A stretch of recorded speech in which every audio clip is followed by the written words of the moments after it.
જેને માતા પિતાનો ત્યાગ કરી દીધો, આ મારા કનૈયાએ કેવડો મોટો ત્યાગ, જેનું પાલન ને પોષણ કર્યું છે એને ત્યાગ કરી દીધો. પાછો નંદજીનો યશોદાનો ત્યાગ કર્યો.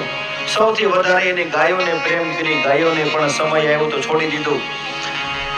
સૌથી વધારે એને ગોપીઓની પૂજા કરી હતી, ગોપીઓને પ્રેમ કરનારા હતા, ગોપીઓને છોડી દીધી કનૈયાએ. સમય આવ્યો તો એનાથી સમય આવ્યો તો કનૈયાએ સૌથી વધારે પ્રેમ કર્યો છે રાધાજીને પ્રેમ કર્યો. રાધાને છોડી સાહેબ, અરે જવા દો, મારા કનૈયાએ મોરલી વગર ક્યારે સૂતો પણ નથી. એની બાંસુરીને પણ કનૈયાએ છોડી દીધી. સમય આવ્યો તો આખું વ્રજને કેટલું પ્રેમ કરવા વાળો કનૈયો, સમય આવ્યો તો વ્રજને પણ છોડી દીધું. એની માખણની મિશ્રી કેટલી વાલી હતી કનૈયાને. સમય આવ્યો તો માખણની મિશ્રી પણ મારા કનૈયાએ છોડી દીધી.